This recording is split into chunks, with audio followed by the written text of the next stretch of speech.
Hello mountain bikers, Vital MTV in the house, here to talk to you about helmets. Specifically something new and exciting from 661. 661 is of course a classic mountain bike protection brand. If you've been in the sport a while, you'll fondly remember the iconic 661 Kyle straight knee pads, the evolution of which I'm actually wearing here today. Aptly named the Evo, by the way. But in recent years, 661 had maybe fallen a bit off the radar for various reasons. They burst back onto the helmet scene last year with the excellent Reset helmet. We tested it back then and we were thoroughly impressed. This lid actually retails for $109, which is not a lot in the full-face helmet game.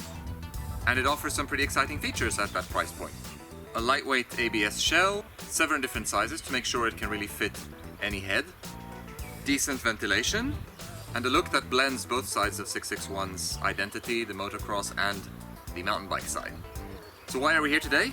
Not to talk about the Reset helmet that came out last year, but to talk to you about the Reset MIPS helmet that was just released. As you might guess, to create this new version, 661 took the same shell and the other features of the original Reset and added MIPS. They were actually able to use the very latest MIPS technology called MIPS E2. MIPS E2 replaces the classic MIPS slip plane, which sits on little floating gaskets, with a slip plane that's entirely encased in a very slippery tissue.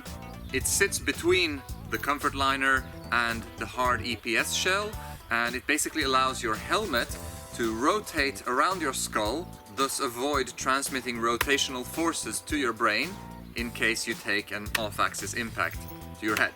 The addition of MIPS to the Reset helmet added 12 grams on our scales, which is not a lot, and $40 to the price, bringing it from $109 to $149 for this new version, which we still think is really good value for a branded full-face helmet and not just a catalog off-the-shelf item.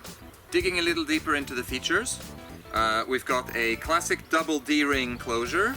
The previous version had a strap that was a little bit too short. 661 has addressed that, and the new Reset version now has a longer strap, making it easier to manipulate the double D-ring closure. Got a removable soft comfort liner. The visor is adjustable up and down. The range isn't massive, but it will allow you to adjust the position just to your preferences. We always prefer to run ours way back. The visor isn't of the breakaway design, but should you break it, spares are readily available via 661's website. On the topic of the visor, there's a flat, slightly rounded area on top of the visor, which should work well for mounting POV cams. It's got 14 vents, plus the opening at the front of the chin bar. 8 vents placed around the front, the rest are exhaust ports and placed around the back. The vents aren't particularly big, but there's quite a few of them and the helmet does a reasonably good job of breathing out on the trail. There's a deep groove around the back, which is devoid of any vents, making it a perfect place to run your goggle strap.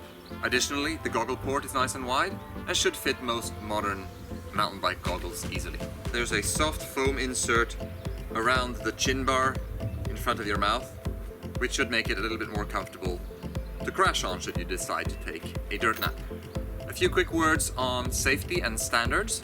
The Reset helmet is certified to regular bicycle standards, but not to the ASTM DH specific standard. This doesn't automatically mean that the helmet isn't suitable for downhill use. It's just something for you to be aware of. This particular helmet has not been tested to those more stringent standards. In terms of colors, you can get the Reset MIPS in Geo Blorange, which is this slightly psychedelic and distinctly colorful option, or a deep forest green version if you want to blend in with your environment a little bit more. So after that quick overview, let's go find out how this thing performs on the trail.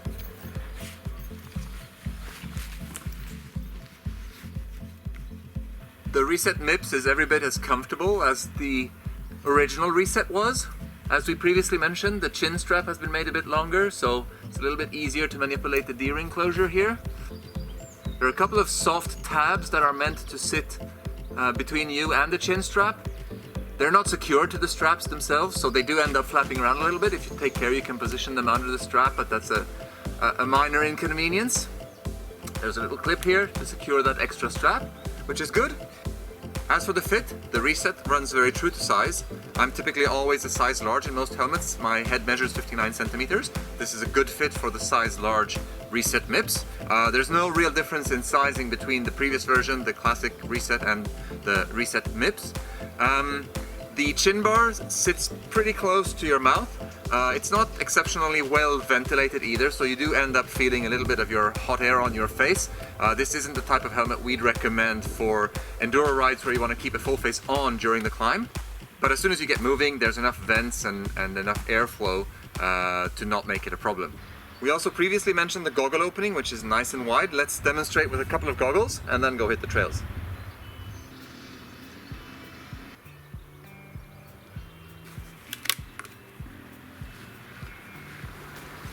On the trail, the Reset MIPS is super comfortable, it's very stable, won't move around on you even as the trail gets rowdy.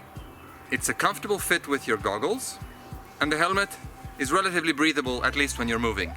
It's perhaps not among the class leaders when it comes to ventilation, but it's certainly more than adequate for a day in the bike park or a day of shuttling.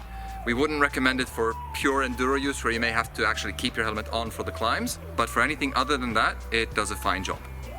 We mentioned the visor has a fairly limited range of adjustability, but it's more than enough to push it up and out of the way of your field of vision, and we never found it to be in the way in any situation.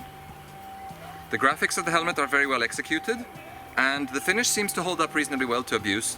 Ours is still looking fresh after a handful of rides, and based on previous experience, the Reset should hold up fairly well over the long run. Coming in hot. There you have it, our first look at the all-new 661 MIPS Reset helmet.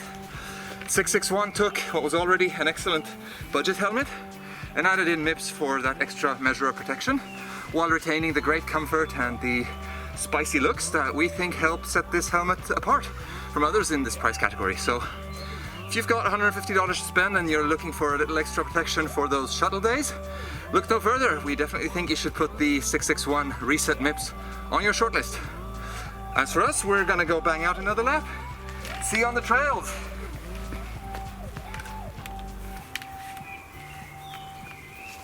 Yoo!